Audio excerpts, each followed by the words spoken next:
準備3、2、1，開始。嚟到4月8日星期二，依家係下晝3點半。各位馬迷朋友，精神啊！承接上一集，已經同大家分析咗第1同埋第9場，依家順住去講第2同埋第3兩場。咁啊，睇住時間做人，如果快嘅加多一場都可以嘅。嗱，先睇睇第2場，係由第4班馬跑呢個1200米，出馬12匹。先睇睇12，叫做有你有我，上場贏馬。睇翻佢嘅往績，前一仗都仲要接近跑包尾，轉個頭上場就贏馬。所以呢，嗰啲5班賽事，一啖砂糖一啖屎，一場跑得差，並唔代表佢第2場唔會跑得唔好㗎。咁呢隻馬呢，今場上嚟4班對住啲4班對手，會唔會繼續能夠交出好表現？嗱，睇埋其他馬先，等陣間再進行第2輪嘅篩選。嗱，通常嗰啲5班馬呢，趁住個狀態好，升高一班，副榜減輕，同你砌多一場噶，唔出奇噶。不過呢隻馬嘅體重呢，就只有986磅，今場12檔，以佢擺前走嘅跑法，頭段用咗倒力，可能拉屎就唔多得。好啦，睇睇11，叫做城中勇士。排個9檔配上田泰安，呢匹馬嚟自沈集成馬房，已經落到44分嘅低位。不過近兩場呢，佢又由沙田就轉返過嚟跑谷草1200，兩場都有啲走勢。留意返佢對上兩場11檔難跑都追得咁好。今場睇返個檔位9檔，其實就差唔多，不過叫做好少少。有冇機會追上嚟跑贏呢？咁啊，睇埋其餘嗰10隻馬先。10號叫做添喜雲，已經好耐都冇交出表現啦。季初贏1400，再跑谷草，再贏一贏就2場。咁跟住贏咗2場呢，上到54分高位，就有少少行人止步啊。咁但係已經連續輸咗7鋪，有冇機會喺今場突如其來跑得好呢？嗱，我會睇翻佢谷草贏馬嗰一場呢，2檔嚟嘅，而佢呢就擺前走，一放到底贏，跟住再跑翻贏馬路程，直路都無以為繼。而佢贏嗰場啊，所做出嘅時間唔快㗎，1分10秒09。咁揸住呢個時間喺今場應該就唔係好得。好啦，9號叫做宇宙動力，喺較早之前贏呢個5班嘅田草1000直路，咁谷草1200佢啊跑到嘅喎。你睇翻上個馬季喺4班孭個輕磅跑谷草1200，佢嘅跑法呢係可以跟前走而跑得好。但係你睇翻近2場佢跑接近包尾，咁呢一場呢係咪點揀都揀唔到呢？依家佢嘅評分係45，有冇可能減夠分去到季尾，減埋嗰5分落返去5班，去到季尾鄭俊偉未夠數嘅時候，爭取返一場頭馬呢？今場係咪陪跑呢？定係爆冷門呢？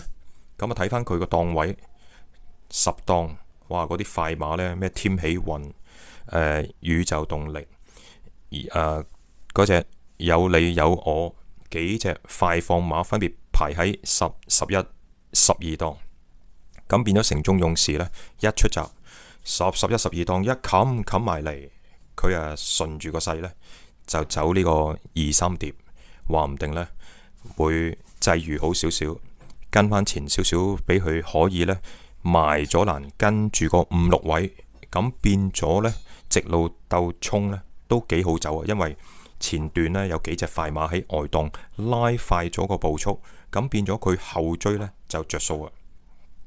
好啦，跟住8號馬叫做飛雲，已經講過好多次呢隻馬底質係高啊，但係健康呢就有問題。試過好幾次呢，就氣管內有分泌物影響咗佢陣上嘅表現同埋操練，佢可以突然之間會跑得好好嘅。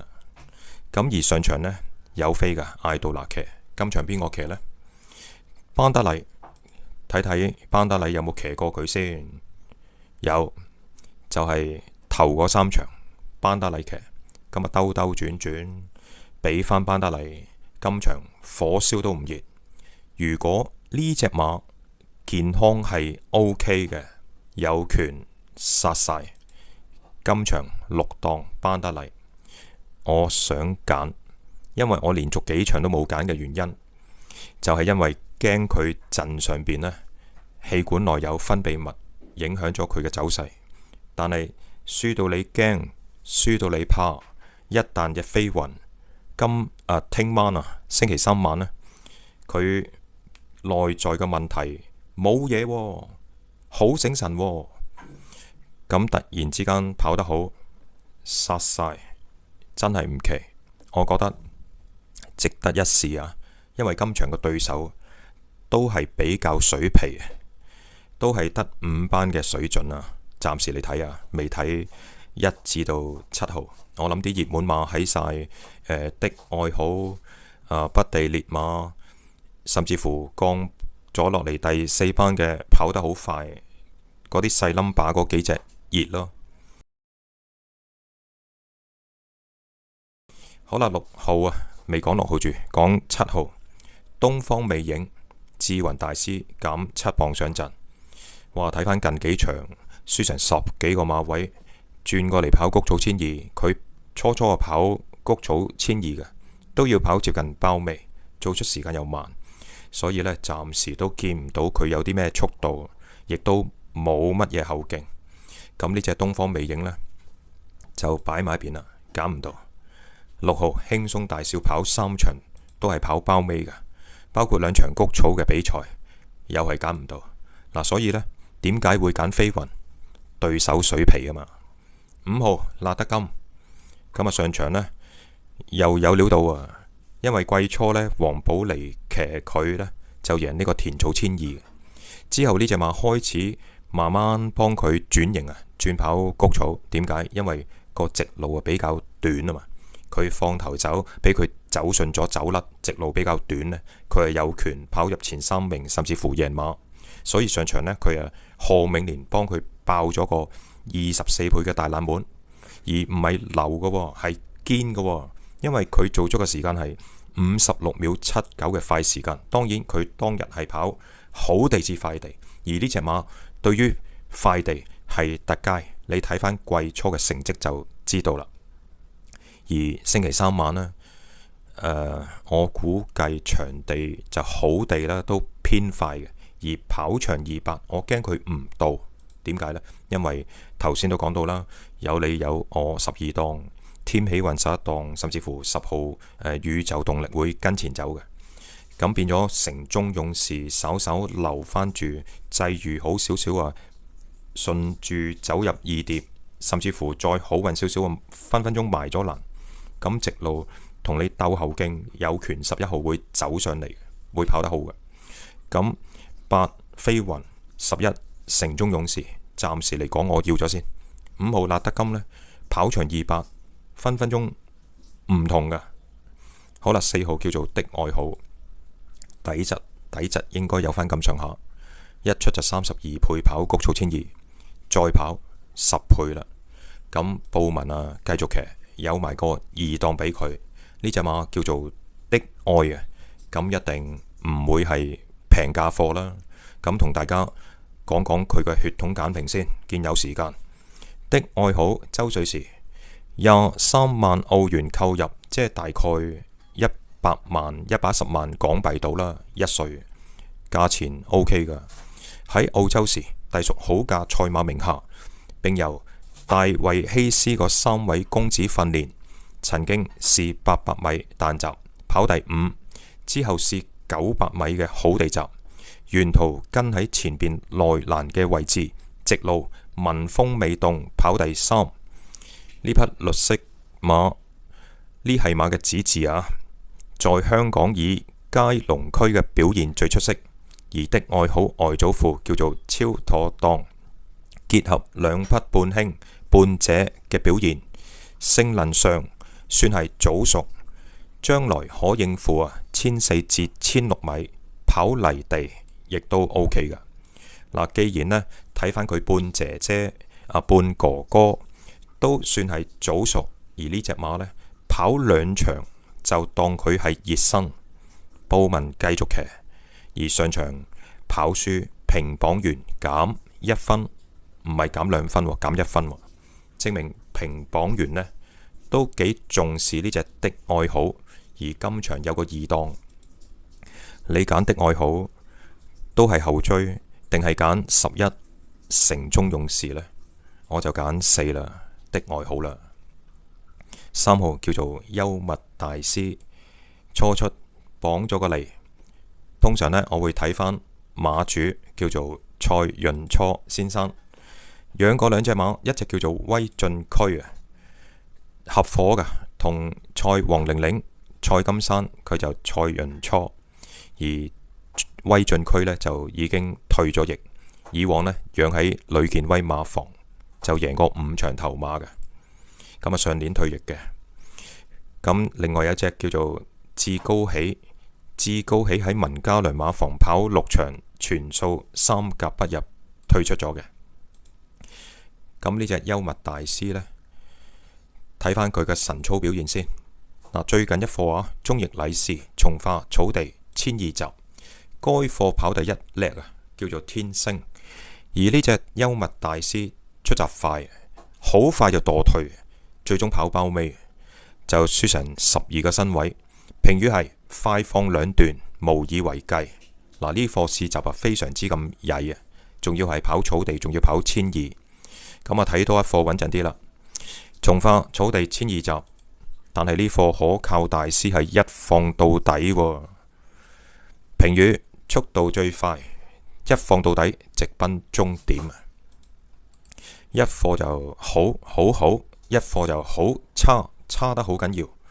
咁睇埋血統簡評先啦，睇睇呢隻馬咩料。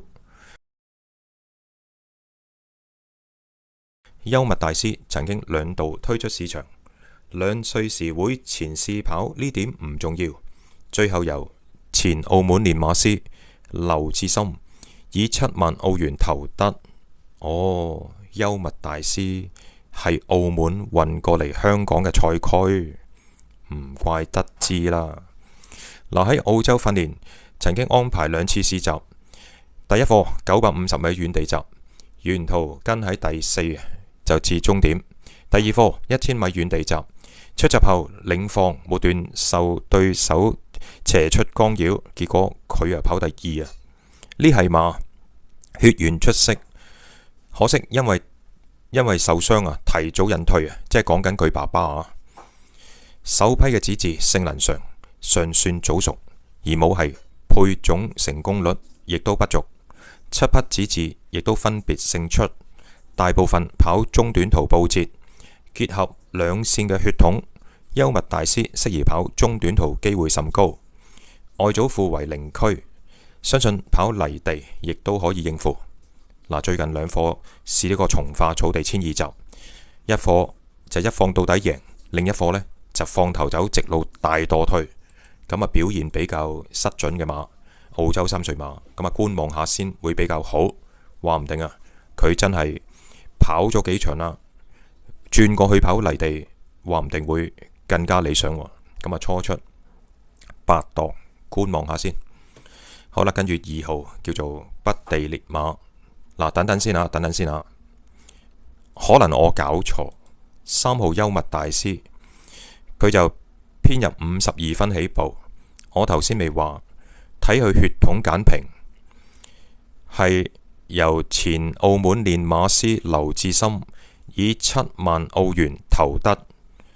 咁呢一句說話，我就即時誤會咗呢隻係澳門嘅賽區運過嚟香港跑。呢點我要修正返。經過我頭先反應太快一見到澳門2個字呢，就以為呢隻幽默大師係澳門嘅賽區運過嚟香港，其實係錯晒。我頭先嗰度錯晒，因為呢澳門嗰個馬場解散咗，咁前練馬師劉志森都要揾食㗎，咁佢就做咗馬販，就幫香港嘅馬主引入呢隻幽默大師，就並不是澳門賽區運過嚟香港跑。嗱，頭先嗰度係錯嘅，我呢度修正翻，亦都同各位觀眾講聲 sorry， 對唔住，係我搞錯咗。嗱，幽默大師佢嘅價錢呢係70000澳元，能夠投得到2歲喎，70000澳元喎，身價咁低，真係要觀望下，唔知係價廉物美啊，定係就比較普通啲啦。咁啊，第一次跑呢，睇睇咩料，好嘛？咁暫時就揀唔到嘅。2號北地烈馬，今場對手咁水皮，周俊樂嗰隻北地烈馬對住啲咁渣嘅對手，跑翻出佢應有嘅水準90%，今場應該都可以還數，因為呢隻馬就頗有速度嘅。較早之前潘頓騎佢一放到底贏，能夠喺好地1分09秒77，今場殺晒。咁但係佢再跑呢，跑翻相同路程都係潘頓騎26蚊，就大熱死火啦。咁變咗呢隻馬呢，亦都係一隻比較失準、難以估計嘅賽區。今場可以贏晒，亦都可以輸晒。不過正路嚟講呢，第一選應該要揀2號北地烈馬，應該要擺佢喺第一，係以馬論馬。而第二選呢，搏下好分少少嘅8號叫做飛雲，而的愛好應該就好過11城中勇士。不過城中勇士呢，就俾日的愛好讓佢7磅，變咗佢又排9檔，沿途走2碟。一旦轉彎，阿田泰安掟出邊田雞跑線追上嚟，話唔定呢，有機會跑入前2名嘅。所以呢，睇埋隻1號馬先，呢隻底質最高啊，叫做跑得好快，排過1檔。嗱，本身呢，佢上個馬季編入3班66分起步，叫做喺3班贏過田草1400，亦都喺谷草1650就追翻個第3，似乎跑1400、1600會比較好。喂，但係今場呢，又係玩縮程啊！阿黎超星呢，經常將啲中距離馬縮程跑短1檔，咁啊點睇佢嘅機會呢？我見到佢今個馬季只係跑咗3場，當中有4個月冇上陣。咁啊睇翻傷患記錄先。嗱，最大問題亦都最麻煩，傷患記錄係冇事。呢隻馬休息咗有成3、4個月，上場跑谷草1000，當然係路短，直頭短到不得之了。但係竟然呢係有飛嘅7.6倍啊！係咪好奇怪？佢做足嘅時間亦都唔太差嘅，56秒89。今場跑場200，會唔會更加好走呢？因為佢由3班降4班，3班都能夠贏。不過1400、1600，今場啊對住啲咁鬼水皮嘅對手而跑1200，我有理由相信阿黎超星呢，計過度過，對住啲咁水皮嘅馬跑1200，孭個135磅，排乜嘢檔都有計啦。所以，唉，我揀隻1啦，跑得好快，揾佢行頭，配腳2號北地烈馬，跟住8號飛雲。的愛好要唔要呢？我想貪心啊，我想要隻11城中勇士。咁點算好呢？飛雲揀唔揀呢？有底質，佢真係有權劏晒，跑呢隻入嚟好分啲。嗱咁啦，各位朋友，我都好少會一膽4腳，一拖就2、4、8同埋11，一膽4腳啊！今場就咁決定，仲要買 Q 啊，唔買位置 Q 啊？點解啊？跑得好快，佢一係就出擊跑入前2名。一係呢就3甲不入，咁所以今場呢，我覺得佢唔會跑第3咯。一係就跑入前2名，一係呢就3甲都冇，所以一膽4腳 Q 就好啦。好啦，跟住講第三場。第三場係由第四班馬跑1800米出馬12匹，我哋又見到12青春力量俾翻阿楊明倫騎，咁啊點睇佢嘅機會呢？唉，依家42分，42分喎，佢又未跑過谷草1800，佢嘅跑法都幾機動啊，跟前走5班贏上4班再贏，咁依家個評分呢，又落翻去佢41分贏馬嗰個分數啦，同埋嗰個榜位啦，又俾翻騎慣騎熟嘅楊明倫騎上去。嗱，上場田草2000呢，麥當倫將隻馬放頭走，雖然力弱，但係就輸近。黃寶利舞龍咁舞啊，都跑第8，輸3個零身位都有飛。咁今場俾翻大師兄啦，楊明倫騎跑1800喎，谷草1800佢未跑過喎。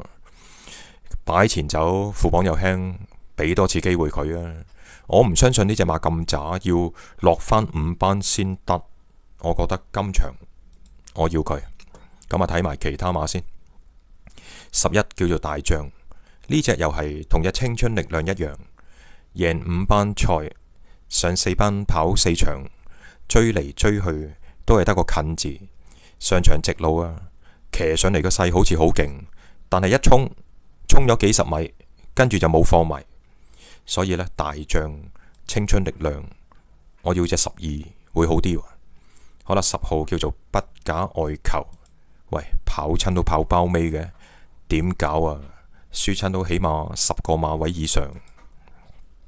好啦，9號叫做精明選擇，跑泥地一放到底贏，今場係跑谷草1800，阿伍鵬志真係好掂啊！跑完泥地交出頭馬，轉個頭呢就跑谷草1800。咁啊睇翻遠少少啦，佢谷草1650擺前走直路墮退，係泥地腳喎，即係泥地馬泥地腳喎。係咪今場呢 keep 住俾佢上陣？下一場即係冇4班田泥1800嘅路程。所以今場 keep 住佢嘅狀態 ，keep 住幫佢跑谷草，而稍後時間呢，4班有呢個泥地1800嘅時候就幫佢報名，咁唔使估得咁辛苦嘅，只要呢大家睇翻個賽期表，4班泥地1800咁啊得噶啦。嗱，今個月4月，我暫時嚟睇呢，最快啊都要係4月20日。當日就泥草混合賽，但係只有4班泥地1650，可能就唔啱跑。再睇遠少少呢，應該就5月份啦。嗱，5月份呢，我睇睇，喂都冇喎，冇4班泥地1800喎，都係得4班泥地1650啫喎，有2個日子，一個呢就係5月10，一個就係5月31。咁變咗怪唔知得呢？呢隻啊叫做精明選擇，喺冇泥地1800 4班嘅賽程啊，咁啊焗住呢，就 keep 住幫佢跑下先。咁今場佢有冇機會喺草地上放頭走，俾到驚喜大家呢？我覺得就困難少少咯。好啦，8號叫做勇進當銳，較早之前呢，就係喺上個馬季季尾贏谷草1650，贏咗加6分。今個馬季呢，佢曾經有幾個月就冇上陣。咁啊睇翻傷患記錄先，佢呢就表現令人失望，就係咁啫喎。咁啊休息咗幾個月，再跑就跑泥地1650，有啲追勢。之後呢，上場啊跑田草1800，就跟前走又跟得幾好啊！嗱，睇翻呢隻馬原來呢有幾個月冇上陣，就係由沈集成馬房轉頭尤達榮馬房，已經跑咗3場噶啦。今場啊幫佢試下跑谷草1800，上場呢其實跑得唔差，應該狀態就起咗。今場啊用唔用得着呢？配邊個？配田泰安都有得諗下。咁啊等陣間再進行第2輪嘅篩選啦。7號馬叫做風起雲湧，較早之前贏馬，最近呢就跑近嘅啫，得個近字。嗱，佢贏馬嗰場平磅完加6分，今場初跑谷草1800，咁點睇佢嘅機會呢？嗱，近兩場奧爾文騎嘅，今場都係咁擺前走比較均速。咁如果呢隻馬127磅，而青春力量就120磅，我中意青春力量多少少啊。咁風起雲湧都會將隻馬擺前走嘅。咁擺前走嗰隻8勇進當銳嘅跑法，同隻12青春力量都有啲相似。咁暫時幾隻馬都好似冇乜冠軍相。咁睇埋另外嗰6隻馬再作第2輪嘅篩選啦。6號三江飛輪近績都係比較差，已經7歲噶啦。以往養喺偉達馬房都叫做贏過，不過上年呢就出賽比較少啊，因為健康出咗問題，腳有事啊，同埋試過氣管內有大量血液，韌帶又試過受傷。咁腳有事，依家減分降班降到落新低，但係暫時近都未近過。上場奧爾文騎輸5個身位，咁今場換咗邊個騎啊？周俊樂騎，唔通爆俾你睇？我真係唔係好相信咯。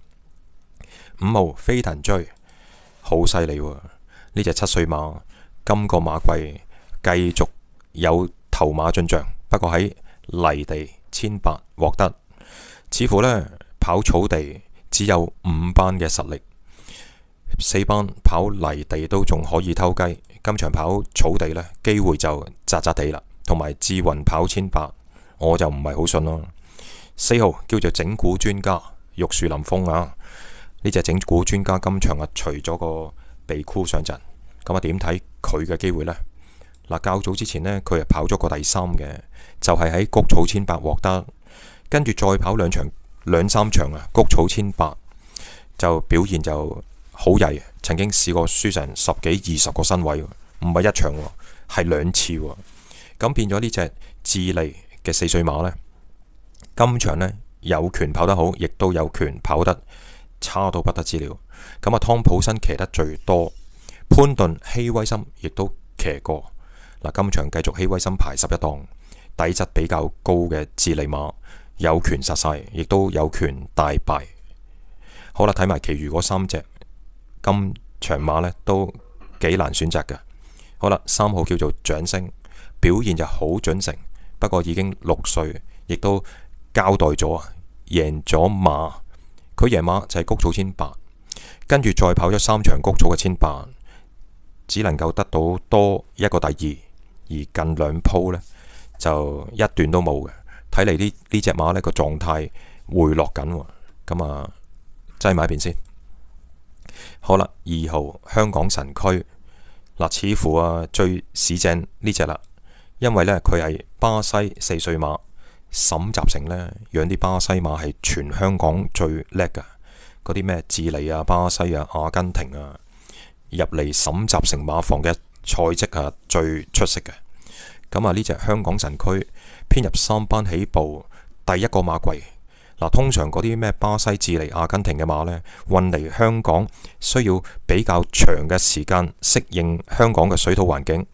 今個馬季呢，開始跑得多、跑得密啦，亦都呢跑咗3個位置，距離贏馬就越嚟越近磅噶啦。谷草1650就唔跑啦，今場跑長150米，俾阿布文騎上去，長途買布文有個10檔。流放尺寸好啲，今場佢又底質比較高，對住一大堆咁水皮嘅馬。2號香港神區似乎呢就高咗一啲嘅，揀咗佢先。好啦，睇埋1號叫做歡樂老窩，排個12檔，咁點睇佢嘅機會呢？較早之前佢係跑贏泥地1650，同埋曾經有幾個月冇上陣，差唔多5個月。睇翻雙環紀錄先，佢試閘照內窺鏡，發現氣管內有大量嘅血液，最大鑊唔係1次，係2次，2次都係喺試閘之後發現氣管內有大量血液， 12月試過2次，所以休息咗2-3個月嘅時間，上場再跑翻佢贏馬嘅泥地喐1650，都要輸成6個身位，睇嚟內在有啲問題。今場孭135磅，跑谷草1800，點揀得到啊？仲要12檔。好啦，總結第3場，第一選2號香港神區，揀咗1隻先。第二選12青春力量，副磅比較輕啦，初跑谷草1800，跑法比較機動啊，跟喺4-5位。如果直路際遇好少少，有權跑入前3名啊。青春力量係我嘅第2選。第3選頭痛，揀8號勇進當銳，因為轉咗馬房都未交代。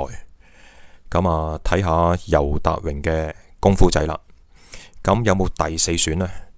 俾多3秒我。3、2、1，0。其實揀無可揀，我想揀大象，不過我又唔中意。咁啊，今場3隻就係咁啦，好嘛？亦都講到呢度。咁如果有下集呢，就會同大家分析 3T 嘅場合，即係第5、第6同埋第7場，好嘛？即係如果有精力，再有時間呢，就同大家開多一集節目。好多謝，下條片見，或者聽晚嘅直播再見，拜拜。